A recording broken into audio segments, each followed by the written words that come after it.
Boa noite, quarta-feira, 25 de novembro. Veja agora os destaques dessa edição. Poluição do Rio Passo Fundo, uma reportagem sobre o rio que abastece o município.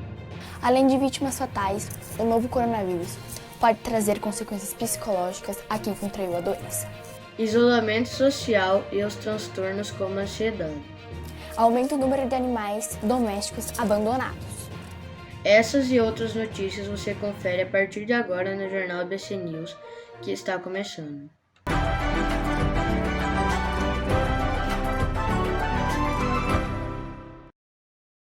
Neste ano, com a pandemia mundial do novo coronavírus, muitas pessoas tiveram que se adaptar a uma nova rotina. Estabelecimentos e escolas fechados ou em turnos reduzidos. Isolamento social.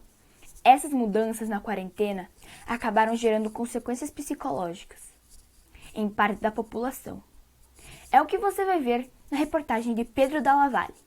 Medo, tristeza, culpa, confusão. Essas são algumas respostas emocionais do isolamento social ocorrido neste ano. O caos instalado decorrente da pandemia do Covid-19 não se restringe apenas aos sintomas físicos. Apesar de ter feito milhares de vítimas fatais por todo o mundo, especialistas apontam um novo crescimento de doenças psicológicas pós-coronavírus. Numa tentativa de reduzir a propagação da doença, muitos locais adotaram a prática do isolamento, onde as autoridades restringiram o funcionamento de comércios e serviços, assim como do resguardo de pessoas saudáveis que tiveram ou não contato com outras pessoas infectadas. Um estudo realizado por Brooks em fevereiro deste ano identificou 5 fatores principais de estresse durante o isolamento social, sendo eles a duração da quarentena, o medo de infecção, a frustração e tédio, os suprimentos inadequados e as informações inadequadas. Bem, sabendo disso, fomos procurar a opinião das pessoas e durante esses dias estivemos conversando com 3 delas. Como você acha que a pandemia afeta o psicológico das pessoas? Eu acho que afeta porque deixa as pessoas quase loucas, não pode sair, não pode falar com ninguém, não pode tirar a máscara, então deixa apavorado. Tanto a questão, acho que afeta a questão do medo da doença, né? Como a questão do estresse, de ficar preso dentro de casa, não poder sair, ou dificuldade para sair, para qualquer lugar, aula, trabalho, para sair na rua, lazer. Houve desestruturação da família em função do desemprego e em função do lazer e afetou o psicológico por falta de atividade física e interação social. Pois bem, agora no final da reportagem eu vou dizer algumas dicas que os especialistas dão para aliviar o estresse e a ansiedade nessa pandemia. Brinque com o seu cachorro, seu gato, algum animal doméstico se você tiver. Jogue videogames, veja redes sociais, vídeos do YouTube. Estude matérias, história, geografia, matemática, enfim, o que você preferir. Cozinhe, enfim, faça atividades pequenas que geralmente no nosso dia a dia não podiam ser feitas porque tinha muitos outros compromissos, pois agora na pandemia nós vemos como elas são importantes para aliviar o nosso estresse. E é isso. Todos nós esperamos que essa pandemia passe logo e que a gente possa voltar ao normal. Hospitais e comunidades mais pobres estão recebendo doações de empresas neste momento da pandemia. A operadora de telefonia e internet Vivo, por exemplo, está doando mais de 16 milhões de reais para vários estados brasileiros para contribuir no combate ao novo coronavírus. A maior parte desse dinheiro vai para a compra de equipamentos hospitalares e insumos. E o restante vai para ajudar na alimentação de milhares de famílias em situação de vulnerabilidade, como as crianças que estão sem merenda escolar. Outras empresas como a Shell estão doando vouchers de crédito de combustível para profissionais da saúde, em um total de 3 milhões de reais. Gestos solidários sempre envolvem as pessoas em uma espécie de corrente do bem. Neste ano, além das ONGs e empresas, as campanhas solidárias ganharam uma proporção ainda maior. Cenas como esta têm sido muito comuns depois da pandemia do novo coronavírus. Famílias que antes tinham o mínimo para sobreviver agora precisam da ajuda de doações. Por esse motivo, empresas estão se mobilizando para suprir as necessidades dessas famílias. O Itaú, por exemplo, doou 150 milhões de reais. Quais foram destinados à infraestrutura hospitalar, compra de equipamentos médicos, cestas de alimentação e kits de higiene. O impacto da solidariedade está sendo tão grande que até instituições de ensino que antes já doavam, agora decidiram espalhar amor ao próximo ainda mais. O Colégio Salvatoriano Bom Conselho, da cidade de Passo Fundo, fundou o projeto Coletivo Empatia Salvatoriana, que consiste em espalhar o amor ao próximo em forma de ações em prol dos necessitados. Nossa equipe conseguiu uma entrevista com um dos participantes desse projeto. Gianluca Cagliari é um estudante do terceiro ano do ensino médio que vai nos contar um pouquinho sobre o projeto de empatia da rede salvatoriana. Gian, nos conte qual que é a finalidade do projeto. Bom, então o projeto Coletivo Empatia Salvatoriana, ele tem como finalidade ajudar as pessoas que mais precisam, principalmente nesse momento de pandemia. A gente fez nossa primeira ação no mês passado, através de uma arrecadação de brinquedos, e posteriormente fizemos uma doação que arrecadou em torno de 1.800 brinquedos e conseguimos ajudar bastante crianças. Pretende manter esse projeto mesmo depois da pandemia? Bom, a turma em si, acredito que a gente não vai ter como manter, mas o projeto, a ideia em si vai permanecer com o colégio, com o professor Luan, em todos os terceiros, acredito eu. A campanha Doe um Sorriso teve o objetivo de doar brinquedos às crianças com câncer. Foram 1.728 brinquedos arrecadados e 2 entidades que os receberam. E para sabermos um pouco mais sobre o tema Solidariedade em tempos de pandemia, nós vamos conversar com a Cristina Troller. Ela que é formada em Biblioteconomia e professora no Colégio Salvatoriano Bom Conselho. Boa noite, Cris. Tudo bem? Nós sabemos que esse ano não foi um ano fácil para muita gente na questão econômica e social, mas algumas organizações e empresas colaboraram para transformar esse cenário através de gestos solidários. Conta pra gente um pouquinho a sua opinião sobre a importância da solidariedade, principalmente nesse período de isolamento social. Eu penso que você ser solidário, né, não é só fazer alguma ação para ajudar o próximo. Eu acho que vai muito além, né? Até a tua atitude em relação a como você está lidando com a pandemia, né? Ajudar as pessoas que estão no teu entorno, a tua família, ajudar as pessoas no teu bairro, na tua cidade. Tudo isso são vários pequenos movimentos, né? Que mostram se você é solidário, se você tem uma atitude solidária ou não. Então, ABC News, a gente agradece a sua disponibilidade. Falar sobre solidariedade é sempre um assunto tão importante e atual no mundo todo. É com você, Jacobs. O assunto agora é a poluição. O Rio Passo Fundo, principal rio que abastece o município, sempre foi alvo da população. Mas quais os principais fatores que geram essa situação tão grave? Nós vamos agora ao vivo com o repórter João Vitor Zorzan, que traz mais informações para que a gente possa entender um pouco melhor essa situação. Boa noite, João. Boa noite a todos. O Rio Passo Fundo, que desemboca na margem esquerda do Rio Uruguai, antes de chamar de Rio Passo Fundo, era chamado de Rio Uruguai Mirim.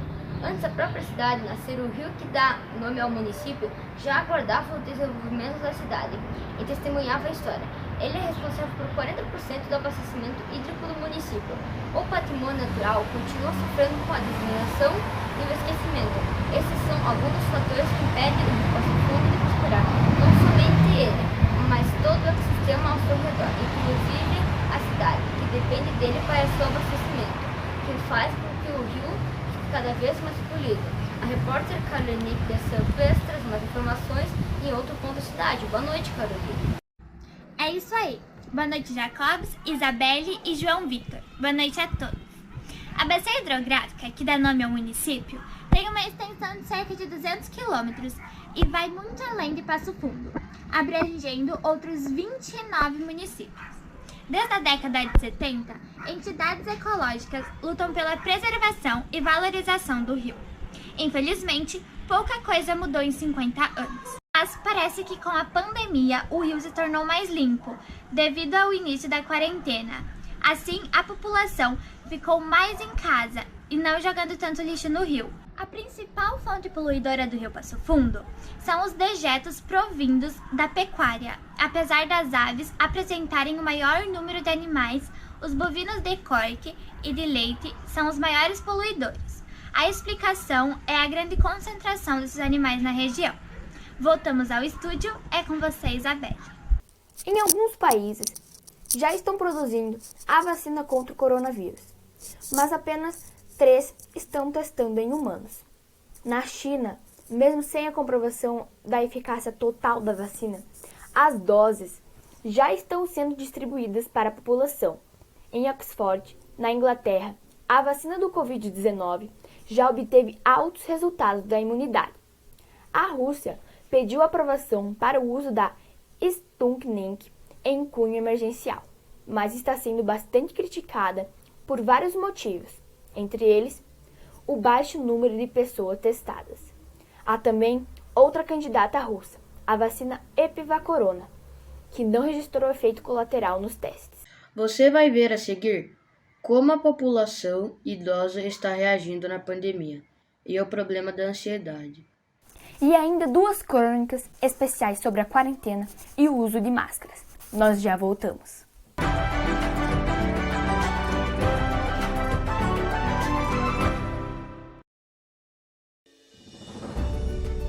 Esse ano nós estivemos juntos em todos os momentos difíceis que o mundo tem enfrentado e que transformaram o nosso dia a dia. Superamos cada desafio e intensificamos o nosso compromisso com uma educação que não para, com o presente e o futuro de nossos estudantes. Agora chegou o momento de pensar no recomeço.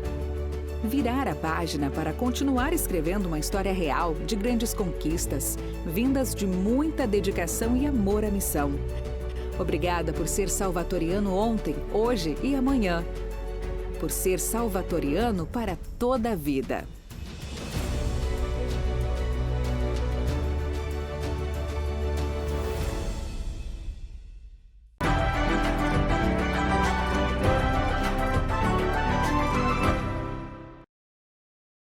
A pandemia impôs muitas mudanças no cotidiano das pessoas, principalmente dos estudantes que, desde a paralisação das aulas em março, estão se adaptando a uma rotina totalmente diferente online. É o que você vai ver na crônica O Dia a Dia na Quarentena dos repórteres Amanda Leira, Rafael Brock, Sérgio Carneiro e Taira Mortelli. Bom, hoje eu vim aqui mostrar minha rotina e as modificações que eu tive que fazer nela por conta da pandemia. Normalmente, quando eu acordo, é esta vista que eu tenho da minha janela.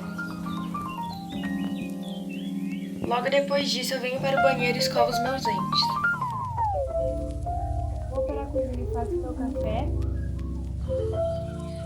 E já retomo as aulas EAD. Nessa rotina, quem me acompanha seria o meu cachorro, o Amendoim. Porém, hoje ele não está em casa, mas eu vou deixar aqui alguns brinquedos que normalmente ele usa também. Então é isso. No intervalo de 20 minutos da aula, eu levo ele passear e cuido dele. Eu acordo e vou para o banheiro fazer a minha higiene pessoal. Após, vou para o meu quarto assistir às aulas online.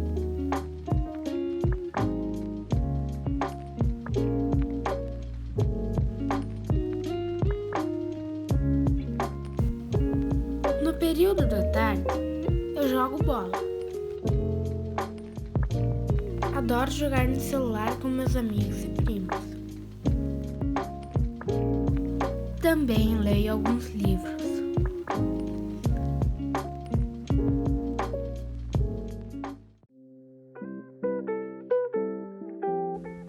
Durante essa quarentena, eu procuro manter a organização por meio de uma rotina. E agora eu começo normalmente ajeitando a cama. E está pronto. Depois disso, eu escovo os dentes e vou para o EAD para ter minhas aulas online. E, bom, essa é a minha rotina. Todos os dias. seja bom, não é perfeito. Tem muitas coisas que eu sinto falta e que eu podia fazer e agora não posso. Sinto falta de sair com meus amigos, sinto falta de jogar basquete, sinto falta de, sair por aí. Mas, enquanto essa quarentena durar, eu acredito que posso me conformar. Oi, meu nome é Amanda e eu vim mostrar um pouco da minha rotina. Começo o dia arrumando minha cama, escolho uma roupa para pôr e vou para a aula. Após a aula, pratico um pouco de violão e também um pouco de gaita. Assisto um pouco e vou dormir.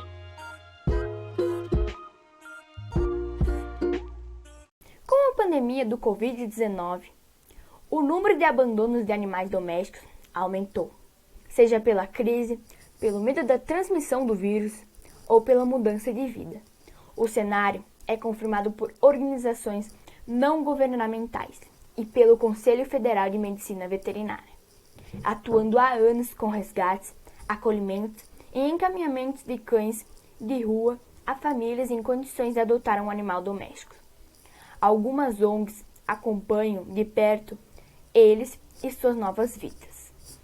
Independente da idade, a rotina faz parte do dia a dia da maioria das pessoas. Com a pandemia do coronavírus, foi necessário parar, mudar hábitos. Tudo isso para zelar por algo que é tão importante, a saúde. Como será que os idosos estão reagindo à pandemia? Você vai ver agora na reportagem de Nicole Câmara. Com o vírus às soltas, os idosos não estão podendo receber seus familiares nos lares de idosos. Como será que eles estão reagindo à pandemia?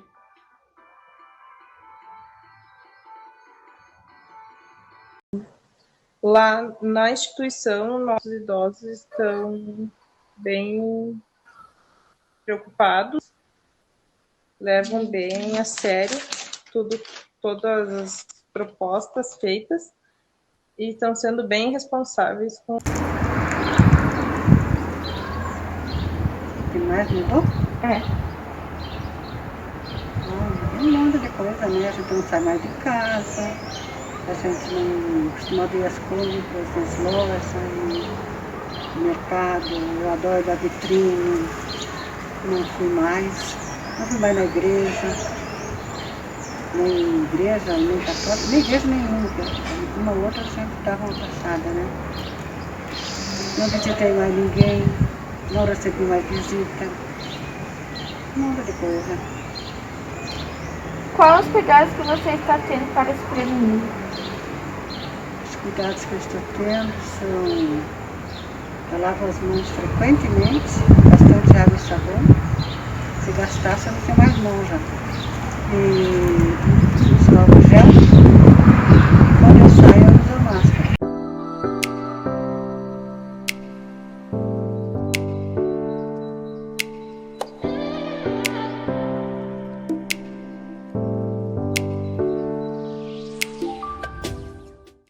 Outro assunto que vem crescendo bastante ao longo deste ano e afetando muitos brasileiros durante esse período de isolamento social pela pandemia é a ansiedade. Nós vamos ao vivo agora com o repórter Bernardo Lombardi, que traz mais informações sobre os sintomas e número de pessoas que estão sendo afetadas pela ansiedade. Olá, boa noite, Bernardo. Gabriel, boa noite, Isabelle, boa noite a todos que estão aí em casa. Segundo a pesquisa do estado do Rio de Janeiro, quase 10% da população brasileira sofre com ansiedade, que se divide entre os pânicos, as fobias, os transtornos obsessivos compulsivos, o estresse pós-trauma e a ansiedade generalizada. Nesse levantamento também aponta que subiu em 80% o número de casos de ansiedade. Na pesquisa também revela que as mulheres são as mais propensas do que os homens a sofrer com essa doença. Nesta manhã, o repórter Gabriel Birk esteve entrevistando um profissional da saúde chamado Rúdio Mário Birk. Então, é com você, Birk. Olá, boa tarde. Eu entrevistei o profissional da saúde Rúdio Mário Birk, psicólogo e profissional nessa área, sobre esse assunto. E ele nos explicou alguns fatores importantes com relação a isso. Fique agora com um trecho da entrevista. Quais são os principais fatores de risco da ansiedade? Os principais fatores e riscos apontados para o estresse e a ansiedade são alimentação desregrada, doenças pré-existentes, ausência de acompanhamento psicológico e o sedentarismo. E como combater e prevenir essa ansiedade que tanto nos afeta?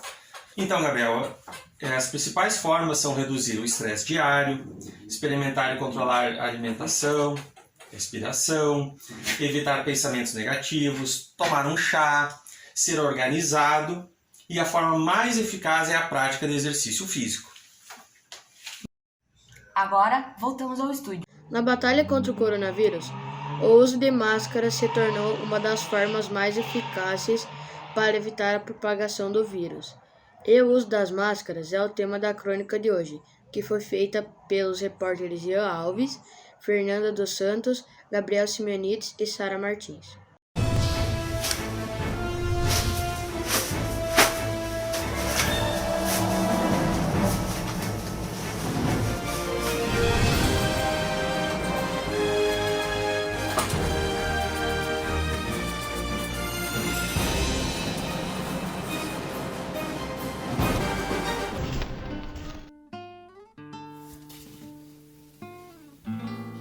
Hoje em dia não vemos mais sorrisos, e sim olhares que expressam nossos sentimentos.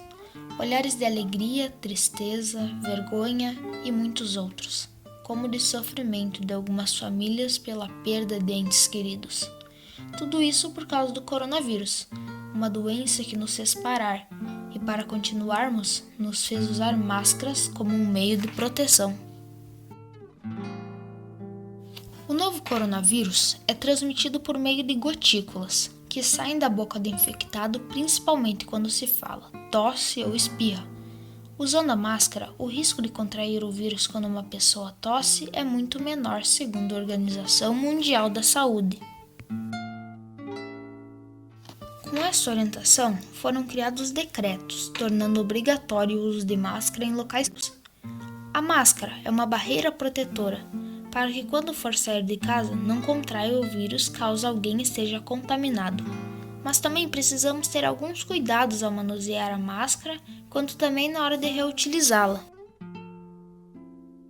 Porém, para que esse papel protetor aconteça, é necessário adotar vários cuidados. A máscara deve cobrir nariz e boca e não deve haver aberturas laterais. As máscaras de tecido são de uso individual e, portanto, não devem ser divididas com mais ninguém, inclusive entre pessoas da mesma família. Existem linhas de pensamento que acreditam que o uso de máscara não deve ser obrigatório, porque não existem estudos que comprovem a eficácia da proteção, e acabam utilizando a máscara de forma errada, utilizando no queixo, pendurada na orelha, segurando na mão, guardando na bolsa ou até mesmo deixada em casa. No entanto, é preciso lembrar que, por mais que não exista uma comprovação científica, o uso da máscara é indicado pela OMS e não substitui o isolamento social, mas estão auxiliando no combate do Covid-19. E além disso, deve-se adotar algumas recomendações básicas, como lavar as mãos e não tocar no rosto em superfícies.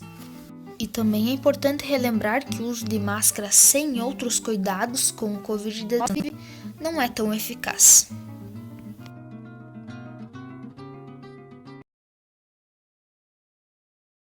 O Jornal BC News fica por aqui. Outras notícias você confere no Jornal Salvatoriano, logo após A Força do Querer.